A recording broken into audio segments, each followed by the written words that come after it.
This is Pod Populi. Podcast for the people.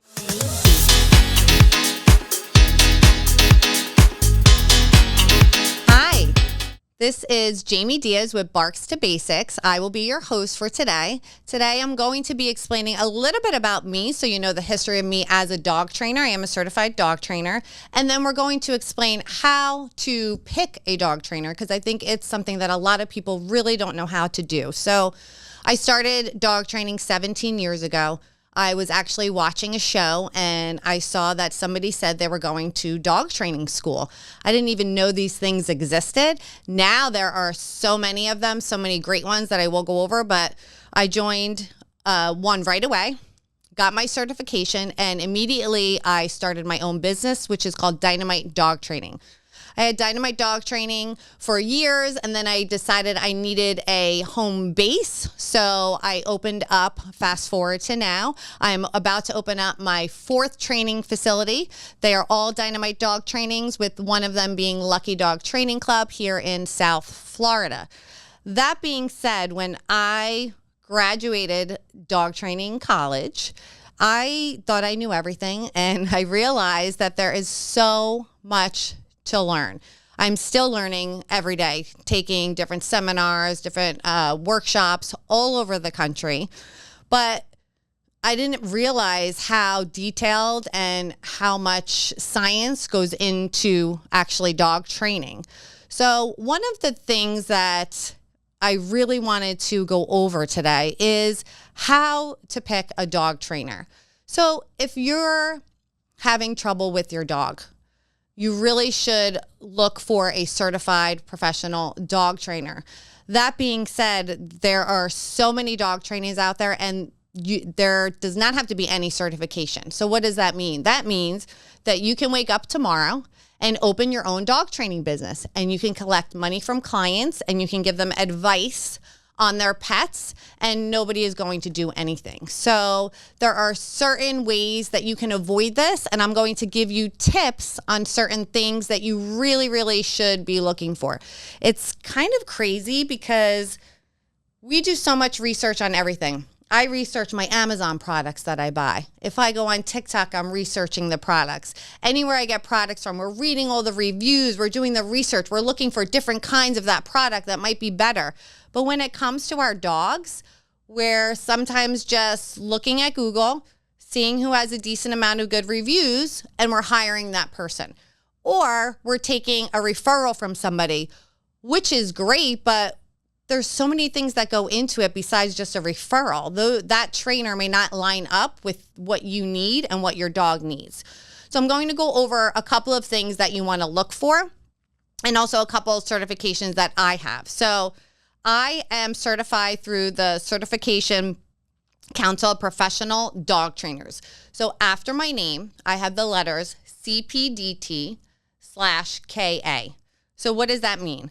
That means that there's a standardized test that's given twice a year for all trainers across the country. This test, you have to have at least 300 hours as a main trainer. And you also have to have somebody sign for you that is already a certified CPDT, is what you say for sure. So your number one thing that you do want to look for in a trainer is that they have the letters CPDT/KA, and there's also a knowledge skills test that comes with that too. But you want to make sure they have that after that, their name. That at the very least, means that these people have gone above and beyond. The test is not cheap. They've gone above and beyond to take the test, and they've also passed the test.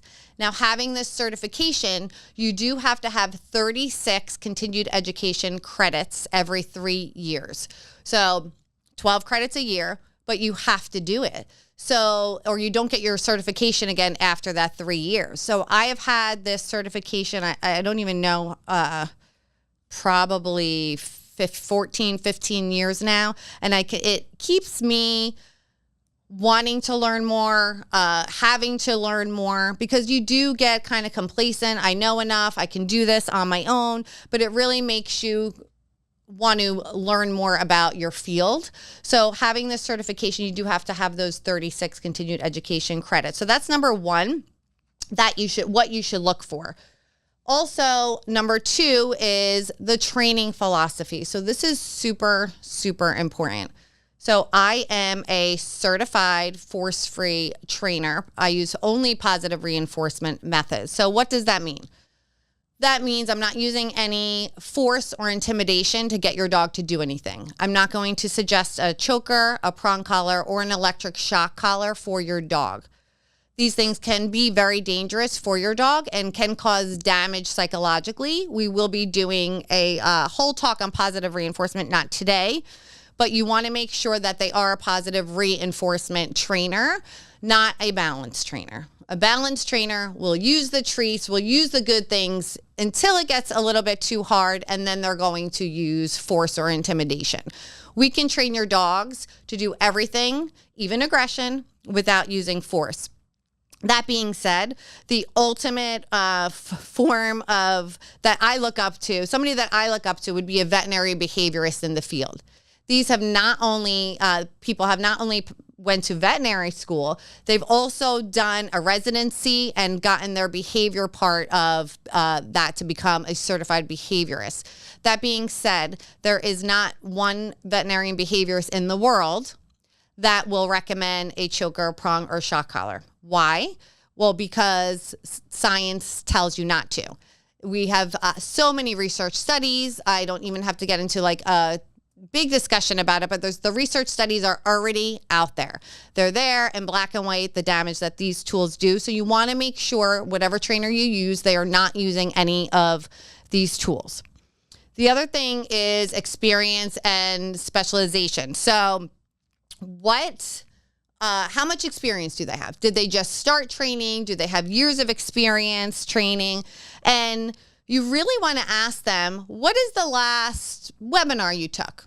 What is that simple question? What is the last workshop, seminar, webinar that you took on dog training? Now, if they cannot answer this question, that's a big red flag for me, because you need to continue your education just because so many things are changing in the field. So ask them, what is the last, who do you look up to? What trainers, professional trainers do you like? I have a list of them. I have a list of books. I have a list of things that I've taken, and I have a list of trainers that I look up to and go to for information and to learn more. So you really want to make sure that simple, easy question when you're talking to somebody about dog training. Now, references and reviews. So I'm really bad about this. I'm really bad. I'm going to be honest. Even when I hire people at my schools to check their references, which is like a big no-no. I know it's something I'm going to work on, but you really need to check references. Ask them for one client's name that would not mind you talking to them. So I know it's like an extra step. It might be a pain, but you're really getting the real deal there. You can ask them questions. How did you do? Now, obviously, we're going to give you somebody that thinks you're phenomenal, but it's still, you're able to get that information, and you'll see if that trainer is willing to give that information. So this happens to us all the time at our schools, and I understand. This is why also we'll give a free day at our schools to anybody that wants to try it, so you actually see what we do before you're spending all of this money. So dog training is not cheap. It's not cheap. So if you're going to make that commitment, you want to make sure that it's with the right person. So the other thing is communication skills. So a lot of people get into dog training because they don't like people. Well, people own the dogs. So people pay the bills. So you have to have great communication skills with people. I have a background in bartending. I'm used to the service industry and talking to people. That's what you do to make your money. So I have very good communication skills with my clients. You want to make sure that you're gelling with somebody and that you're able to communicate. There's nothing worse than spending all this money and being with somebody that is torturous for the whole hour. You want to make sure that you are really gelling with them. You're able to ask them questions. They're open to you asking questions, and that you guys can move forward together with that communication. The other thing with communication is making sure that it's not only in the session that you're getting this information. So if you hire somebody, I have a lot of clients that have fired trainers very quickly because they're not getting that extra that they need. So if you ever do become a dog trainer, you're kind of working not a 9 to 5. I get texts from clients or emails from clients all day and all night. And yes, can I shut it down? Can I not answer them? I can, but especially new puppy owners and dog owners, they need that support. They need somebody to answer them. What do I do? My dog keeps peeing in the crate at night. I can't go on another night. It's the weekend. You need to be able to communicate with your clients, not at any time. Obviously, it has to be some restrictions, but they really need you. You know, imagine, not that we're comparing ourselves to doctors, but if you need to ask an important question to your doctor, there's nothing more annoying than not being able to talk to them for 3 days and having to wait till Monday. So you really want to make sure you're getting the reinforcement that you need from this trainer that you hire. So the other thing is observations. So right now there's videos everywhere of training. I know if you follow my social media at Dynamite Dog Training or at Lucky Dog Training Club, you will see me all over posting videos. So even trainers that we hire, do you have any videos of you training? Can you just video yourself training a dog? Most trainers should have some kind of video that they can send you that you can just observe, or they may have a YouTube channel, or they may have a social media page that you can just look at to see how their training style is, what they're doing. It really does help you choose that trainer. The other thing, obviously, is simple when you're looking for a trainer: location and availability. But since COVID, I know specifically myself, and I do know other trainers, we now do virtual training sessions. So what does that mean? You find a trainer that you love, they live in a different state. Usually they'll do virtual training sessions, which is so convenient, not only for you and for the trainer, but also for issues with the dog. So during COVID, we had to do virtual sessions, so I've pretty much mastered them. I usually tell people, if I can coach you, if I could see you, I can coach you. So that's really the case. The benefit for people that are a little bit wary about virtual sessions is the dog is in their natural state in their environment.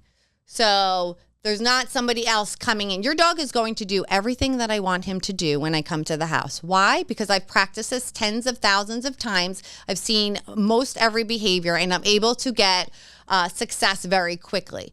But I don't live with you.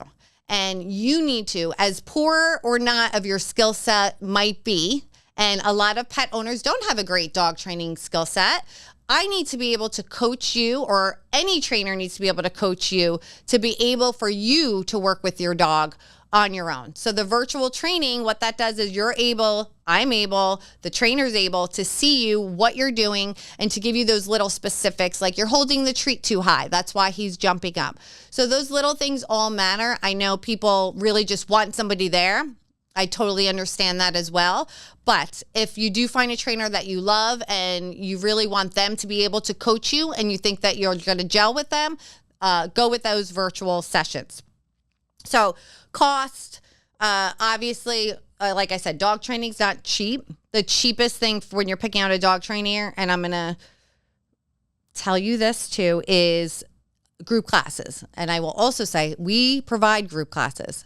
I love group classes. Group classes are not going to solve many issues in the beginning, depending on your issues. Why? Because your dog is 4 to 6 feet next to you on a leash, and 90% of the time they are going to listen because they have to.